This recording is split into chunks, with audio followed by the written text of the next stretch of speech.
Olá,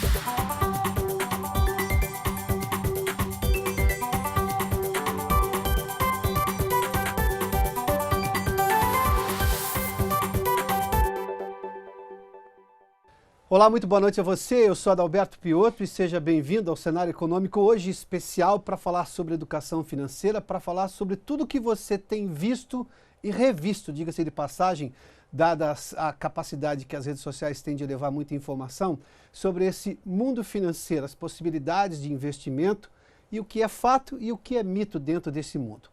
Para falar sobre este assunto, Fabrício Guerata é meu convidado aqui na TV Brasil, no Cenário Econômico. Obrigado mais uma vez, Piotr. Fabrício Guerata é educador financeiro, orientador financeiro. As terminologias são várias, não são? São várias. Estamos tentando passar o máximo de informações financeiras. Guerata, eu poderia começar a falar de investimentos, mas me permita começar a falar do que normalmente, o que pelo menos a maioria das pessoas hoje está sofrendo. Sim.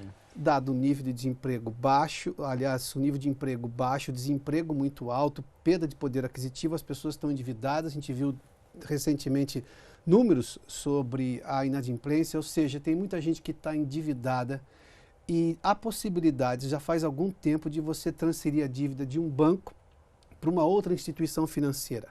É o que o mercado chama de portabilidade de crédito, mas eu chamo de portabilidade de dívida, ou seja, você tem uma dívida num banco com uma determinada taxa de juros e você pode conseguir um outro banco que te ofereça uma taxa de juros menor. Isso é possível mesmo e isso está acontecendo em bom número no país? Só te dando um dado, né? A gente gosta muito de falar de números para as pessoas entenderem o quanto está crescendo isso. O ano passado cresceu 70%, né? A portabilidade de crédito, que deveria se chamar portabilidade de dívida, né? Que na verdade está levando a dívida de um lugar para outro. Só para a gente fazer uma analogia, né? Para as pessoas entenderem, todo mundo já ouviu falar da portabilidade linha telefônica, né? Uhum. Então você está numa determinada operadora, a outra operadora te oferece um serviço, um valor melhor, etc. E você migra. Na portabilidade de crédito é exatamente a mesma coisa. Você tem uma dívida numa determinada instituição, vale para dívida de imóvel, de carro, crédito consignado, enfim, qualquer tipo de dinheiro que você pegou de uma determinada instituição. E obviamente está lá as taxas de juros, o prazo, como é a modalidade do crédito, e você pode bater na porta desse outro banco, né, dessa outra instituição financeira, levar o seu contrato e falar, olha, eu tenho isso aqui, nesse banco aqui. Você me oferece uma condição melhor? Aí o banco vai olhar, vai ver o seu score, né, que é a sua nota, o quanto você é um bom pagador, e fala, nossa, eu quero ter o Fabrício sim aqui como cliente me pagando essa dívida. Aí esse banco paga esta dívida, né, para este outro banco, e você fica devedor deste novo banco. Claro, oferecendo uma vantagem. Você não vai trocar uma dívida de um lugar para outro lugar se ele não te oferecer uma vantagem, né? Eu me lembro que as pessoas tomaram muita dívida em 2015 e 2016, em que nós tivemos recessão na economia. Em 2017 a economia começou a melhorar, ou seja, os juros básicos começaram a cair, as condições melhoraram da economia, isso aconteceu em 2017 e 2018, e você não tinha informação suficiente para as pessoas migrarem de uma situação. Porque, claro, se elas tomaram crédito lá em 2015, 2016, quando a economia estava num declínio gigantesco, claro que as condições eram muito ruins lá. Sim. Então, obviamente, com a melhora da economia, e se ele continuou pagando, ele não está inadimplente, ele tem uma condição melhor para fazer essa migração. Ou seja, é isso que esse cliente precisa observar, nessa condição que, de repente, hoje ele tem uma condição melhor de pagamento e ele pode oferecer isso para esse novo banco. Exatamente. E aí conseguir uma taxa melhor. Com certeza. Claro que a gente não recomenda ninguém fazer dívidas, mas se a situação já está como está, né, a pessoa já está endividada, então que ela procure uma melhor condição para que ela pague menos juros, pague menos parcelas, né, o valor seja menor de cada parcela e, consequentemente, consiga guardar mais dinheiro, porque esse é o problema do brasileiro.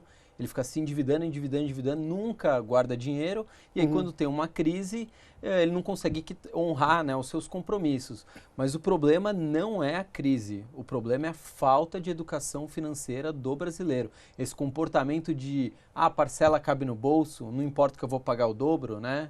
Esse é um péssimo comportamento que enrola a dívida financeira de qualquer pessoa. Aí nós temos uma certa divergência nisso, porque eu tive um país que ficou numa recessão profunda 2015 e 2016, mas 2014 já foi um ano muito ruim de crescimento, se não me engano, de 0,5% no ano. Quer dizer, foi a marolinha, né? por mais que a pessoa tenha reserva financeira, se ela perdeu o emprego no começo de 2015 e não conseguiu retomar o mercado de trabalho, voltar ao mercado de trabalho, ela perdeu capacidade de compra e as dívidas continuaram existindo. Eu não estou falando que foram dívidas excepcionais.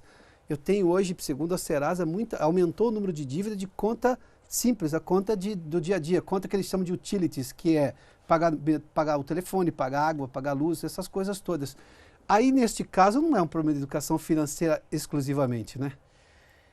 Vamos colocar fogo então aqui, Piotr. Não, é sempre bom, é sempre bom. Mas você imagina debate. O seguinte, a gente começa a nossa vida financeira quando? Com 18, 19 anos, né? A maioria das pessoas, tem gente que começa antes, tem gente que começa depois, mas vamos colocar uma média de 18. Imagina que eu guardei 10, 20% de tudo que eu ganhei e quando eu tive um problema financeiro eu estava com 45. Durante 15, 16, 17 anos eu guardei dinheiro. Então dificilmente, né, a não ser que eu fique desempregado por 2 anos, dificilmente eu não vou conseguir honrar as minhas dívidas básicas, né, conta de água, luz. Claro que se eu perder o emprego eu vou ter que reduzir meu custo de vida. Isso faz parte da vida de qualquer pessoa. Agora eu não consigo admitir, eu vou falar do meu caso. Eu era estagiário, eu ganhava R$470 por mês. Eu naquela época já guardava 50. Até na época o gerente me enfiou num negócio chamado título de capitalização, né? Eu não entendia de mercado financeiro. E ele me falou que aquilo seria muito bom. Que você concorre a sorteios mensais. Concorre a sorteio, rende mais que a poupança. Isso. Você vai ganhar um cartãozinho 5 estrelas, né? Moleque, né? Falei, nossa, que legal, vou ter um cartão 5 estrelas, já começando minha vida financeira. Aí eu olhava lá, quando eu fui retirar, 3 meses depois, 150, né? 3 vezes de 50 que eu tinha guardado, retirei algo como 123. Eu retirei menos do que eu tinha colocado, mesmo se deixasse lá, ia render menos do que a poupança. Mas enfim, mas mesmo assim eu guardava, eu tirei disso e continuei guardando. Então as pessoas, elas sempre têm mania de colocar a culpa, né, no problema que ela está vivendo momentaneamente. Mas e o passado? Né? A mesma coisa que um fumante fala assim, nossa, olha, tá vendo? Tô com câncer de pulmão. Não, mas por que você tá? Porque lá atrás, um monte de gente falou para você parar de fumar, antes você não continuou. Mas como é que eu faço? Esse mesmo cidadão, eu vou tentar entender as dores desse cidadão. Sim. Que ele ouve um educador financeiro dizendo para ele, olha, você não foi educado financeiramente, você não guardou dinheiro lá atrás, nesse momento de dificuldade pela qual o país passa e que você é uma das vítimas também, você está tendo dificuldades. Só que lá atrás também ele ouvia coaches, por exemplo, pessoas que ficam orientando a sua carreira, dizendo, não, você tem que se arriscar, invista no seu negócio, vá adiante. Ou seja, as duas informações são conflitantes, porque se uma der errado, uma só der errado, as duas vão dar errado. Sim, mas é que assim, você tem que ter o capital para cada momento e para cada coisa da sua vida. Por exemplo, eu, Fabrício, que tenho 34 anos, sou solteiro, tenho empresa, tenho dinheiro guardado, etc., tenho 50% do meu dinheiro em renda variável. Mas isso não quer dizer que é bom para o Piotr, é bom para o meu perfil, porque eu tenho tempo. Né? Então, se a bolsa faz isso, né? Normal no mundo inteiro. Então, nos momentos que ela faz assim, eu estou zero preocupado, porque eu estou olhando o horizonte lá longe. Então, isso não vale. Então, você está falando assim, mas eu vou investir todo o meu dinheiro em um negócio?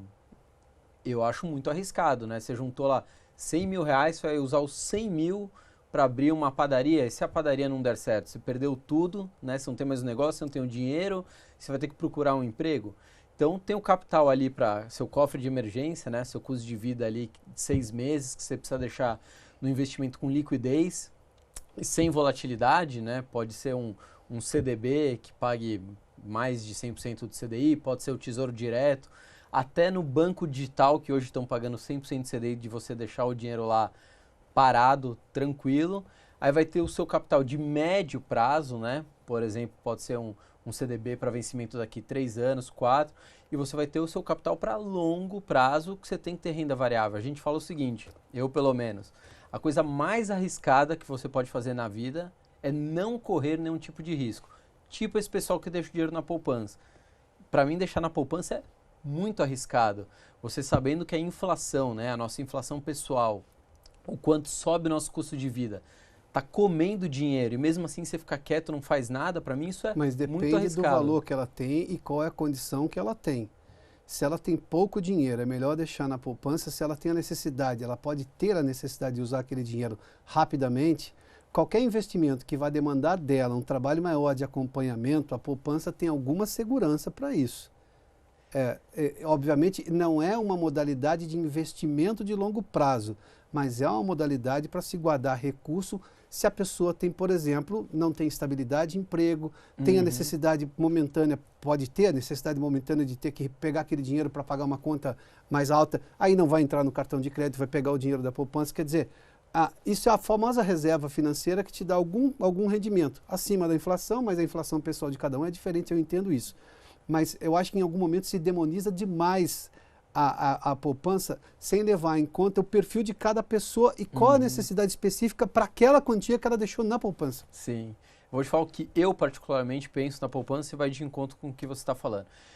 Quando alguém simplesmente fala assim, investe na poupança, pelo amor de Deus, não. Vamos levar em consideração algumas coisas. Claro. Se você deixa o dinheiro na poupança, você tem lá R$1.000, vai? Ou num Tesouro Selic, na prática, claro que o Tesouro Selic vai render mais? Vai render muito mais? Não. Então não é isso que vai fazer a diferença. O que vai fazer a diferença é o quanto você vai guardar todos os meses. É isso que faz a diferença. Outra coisa importante em relação à poupança. É o primeiro investimento, né, de todo investidor, né, que começa, ou quase todo, ele começa pela poupança. Por quê? Porque é simples, né? Acessível. Poupança, tá lá, você fica olhando lá no vencimento, na data do aniversário vai render um pouquinho e tal. Então ela ele tem o seu papel na poupança, tem o seu papel na educação financeira. Ela não é um bicho, nossa, vamos extinguir a poupança. Porém, é igual quando você está andando de bicicleta, né? Você anda com as rodinhas, é a poupança. Mas passou ali 1, 2 dias, um tempinho que você já consegue andar, tira as rodinhas e vamos começar a andar direito. Tá, mas daí você está falando já de perfil de investidor. Eu falo normalmente, levando-se em conta a realidade de uma média gigantesca da população brasileira que tem pouco recurso, e é melhor guardar isso na poupança do que, por exemplo, gastar em qualquer coisa. Com certeza. E normalmente, qual é a média da informação que se recebe nessas orientações financeiras pela internet? Nunca ponha dinheiro na poupança. Não, nunca diga nunca. Sim. Porque dependendo do perfil, vale a pena deixar. Se a reserva, por exemplo, se ele consegue economizar, vamos imaginar situações bem drásticas. Claro. Se ele economiza 200, 300, 400 reais por mês, isso indica que o salário dele provavelmente é baixo. Se ele só economiza isso, a poupança é sim uma alternativa para ele não gastar esse excedente que pode resolver um problema de uma conta futura, pequena, um remédio um pouco mais caro que ele tem que comprar, levando-se em conta para essa média da população. Sim. Porque normalmente eu misturo poupador com investidor, e poupador é uma coisa, investidor é outra coisa. Sim. Aí vem a da agressividade, da disponibilidade do dinheiro que você tem para poder correr riscos, mais riscos, poder esperar. Você falou de CDB. CDB, para o nosso espectador que não está acostumado, normalmente tem prazos muito longos para você resgatar. O gerente do banco adora vender isso para você. Nem fala. CDB de 1 ano, 1 ano e meio, que 2. às vezes rende menos que a poupança. Que você paga imposto de renda, Pois é, além né? de tudo, e só que o seu dinheiro fica parado lá e você não consegue pegar se você tiver uma emergência. Sim. Eu digo, se o dinheiro é pouco, e às vezes o sujeito tem lá, bom, ele tem R$5.000, mas qual é a necessidade física de dinheiro que ele tem? A necessidade pessoal dele? Se for muito próximo disso, numa emergência, não vale a pena aplicar em nenhuma coisa que seja muito inseguro, distante da realidade dele. Sim, mas por exemplo, por esse ponto de vista só. É que eu pego a lógica do poupador antes do investidor. Sim, mas mesmo assim, a gente tem opções tão seguras quanto a poupança. Por exemplo, você vai deixar num CDB com liquidez diária, né? Ou seja, a liquidez é o quão rápido eu consigo me desfazer daquilo. Isso chama-se liquidez. Sim. Então tem CDB com liquidez diária, que eu consigo resgatar, quero meu dinheiro de volta. O CDB é você emprestar dinheiro para o banco, né? Para quem não sabe. E você tem a liquidez diária. Fora isso, tem o FGC, né? O Fundo Garantidor de Crédito. Então, por exemplo, você deixou num CDB que paga com liquidez diária, a gente tem que pagar 103,5% do CDI. É bem mais que a poupança, com liquidez diária. Ah, mas e se o banco quebrar? Até R$250 mil, o Fundo Garantidor de Crédito, né, que é uma instituição privada, não é do governo, vai lá e te reembolsa. Ah, mas pode ser que demore 2 meses se o banco quebrar? Pode ser que demore. Então, o ideal é você diversificar também o seu cofre de emergência, na sua reserva de emergência. Mas eu concordo, a poupança tem o seu papel na educação financeira porque ela é o primeiro contato que você tem com investimento. Ah, poupança não é investimento. Não, é investimento. Pode não ser bom, mas é um investimento. E ela tem o seu papel na educação financeira. Grato, vamos fazer um intervalo, daqui a pouco a gente fala para onde que as pessoas podem levar, se há boas opções hoje para levar a dívida que elas têm, dadas as condições, quais são as condições mínimas para fazer essa portabilidade, e a gente vai falar também de toda essa onda de orientação financeira, o que é mito, o que é fato nisso tudo, pode ser? Perfeito. Vamos fazer um intervalo, daqui a pouco eu continuo conversando aqui com Fabrício Guerato, que é orientador financeiro, educador financeiro, para você entender um pouquinho mais sobre tudo que você tem visto na internet, aqui numa conversa muito mais rápida e ágil, aqui no Cenário Econômico, logo depois do intervalo, hein? Já de volta com o Cenário Econômico, hoje eu recebo aqui Fabrício Guerato, que é educador financeiro. Guerato, a gente começou falando sobre portabilidade de crédito, vamos retomar rapidamente. A possibilidade é clara, é permitido pelo Banco Central. Se você tem uma dívida, seja porque você comprou um carro, seja porque você comprou uma casa, seja porque você fez um empréstimo no banco e você tem uma taxa X e pode buscar uma outra instituição financeira uma taxa menor, ele pode pegar essa dívida e levar para outro lugar. Quem são as empresas que estão comprando dívida? Hoje a gente está, o mercado, né? Todo mundo fala assim, mas os grandes bancos dominam o mercado financeiro, né? É isso que a gente aprendeu, é isso que a gente ouve e é uma meia-verdade, sim. Porém, hoje estão surgindo as fintechs. O que são as fintechs? São as startups, né? As empresas novas, inovadoras, porém voltadas para o mercado financeiro, né? Empresas de tecnologia e mercado financeiro. São, por exemplo, os bancos digitais. Não vou citar nomes para não fazer publicidade, mas a gente sabe que tem alguns bancos digitais que estão se destacando. Essas empresas elas têm custos muito menores do que os grandes bancos, porque elas não têm agência física, elas operam praticamente online.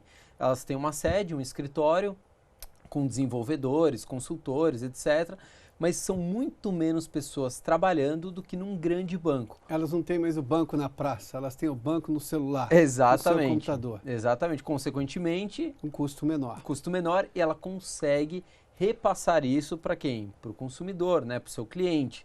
Então, por exemplo, imagina que você tem uma dívida de 10 mil reais num grande banco, né? Num banco famoso, e essa fintech que tem um custo de vida muito menor, vamos supor que ele pague aqui 3% ao mês de juros.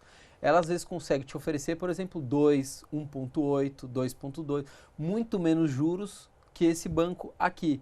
E outra coisa, se você às vezes leva para o consignado, né? Lembrando, a gente não está falando para ninguém ficar fazendo empréstimo aqui, mas já que você já tem uma dívida, você pode fazer, por exemplo, um outro empréstimo consignado. O que é o consignado? Ele está atrelado a algum rendimento seu. Pode ser aposentadoria, pode ser o salário. Por quê? Porque essa instituição tem certeza, ou quase certeza, que você vai pagar, porque desconta direto da sua folha de pagamento. E para levar dívida de um banco no outro, precisa estar em dia, ou se ele já entrou na inadimplência, ele já passa a ser alguém que não consegue negociar essa dívida contra o banco? Porque essa instituição não é obrigada a aceitar. Ela vai levar, você vai levar a sua dívida para lá e ela vai falar se aceita ou não. Geralmente, elas pegam o seguinte critério. Não adianta você acabou de fazer uma dívida aqui e já quer levar para cá. Não. Eu fiz uma dívida aqui, eu já paguei pelo menos 20%, né, dessa dívida. Sei lá, 10 mil reais, eu já paguei 2 mil reais. Ou seja, eu estou pagando, eu quero pagar. E aí eu bato na porta dessa outra instituição e falo, tem uma dívida assim, você me oferece uma condição melhor? Eu sou um bom pagador. Aí ela geralmente aceita, porque pensa comigo, você é uma instituição financeira. Por que eu vou pegar uma dívida, porque esse banco vai ter que pagar o outro aqui? Por que eu vou pegar essa dívida se você já não está pagando esse aqui? Por que você vai me pagar? Só porque eu diminuí 0,5% a taxa de juros? Né? Então fica muito mais difícil se você tiver inadimplente, uma outra instituição financeira te aceitar como cliente. Grato, falamos sobre endividados, sobre possibilidade de portabilidade da dívida, falamos sobre poupador, agora vamos falar sobre investidor. As pessoas acompanham, tivemos alguns escândalos, podemos dizer, ou pelo menos polêmicas da internet, de orientadores ali, de blogs ou de vídeos na internet, sobretudo no YouTube, dizendo assim, você vai ficar rico se aplicar na Bolsa. Nós estamos aqui na Bolsa de Valores, eu falo isso diariamente aqui, investimento de Bolsa tem risco sim, a possibilidade de ganho é grande sim, mas você tem que levar em conta uma série de coisas, sobretudo conhecer o mercado financeiro. O que é fato e o que é mito nessa história de que investimento em renda variável deixa alguém milionário? Eu digo que milionário é melhor jogar na Mega Sena. Você joga 3,50 e pode ganhar, sei lá, 80 milhões de reais. Sim. Mas aí você contou com a sorte, que também para alguém que não conhece o mercado financeiro entrar amanhã e ficar milionário é pura sorte também. Concordo. Todo mundo tem mania, né, de procurar o investimento da moda, né? O que vai me deixar rico? E a gente fala que o investidor geralmente investe olhando no retrovisor. Por exemplo, imóveis tá bombando. Lembra como estava uns 5, 6 anos atrás, Claro. né? O cara comprava na planta e revendia já na planta por uma outra pessoa que revendia, ou seja, passava por 5 pessoas até o prédio ficar pronto, né? Então você vê. Então o brasileiro olhava aquilo, nossa, tá batendo recorde à venda. Aí ele compra. O que acontece com o mercado? Cai. Aí daqui a pouco, bolsa de valores. Recorde, recorde, recorde, recorde. Aí ele fala, opa, Vou isso aqui entrar é na bom, bolsa. vou entrar. Aí cai. E o brasileiro sempre está olhando o retrovisor, né? Então esse é um problema. Agora vamos falar das promessas de ganho fácil, né? Ganho fácil na renda variável, né? Hoje pode ser criptomoedas, pode ser câmbio, forex, pode ser 1 milhão de coisas. Você conhece alguém que ficou rico investindo? Eu não conheço. Rico investindo. Ele faz diversas coisas e potencializa o que ele ganha investindo. E tem um critério prazo também.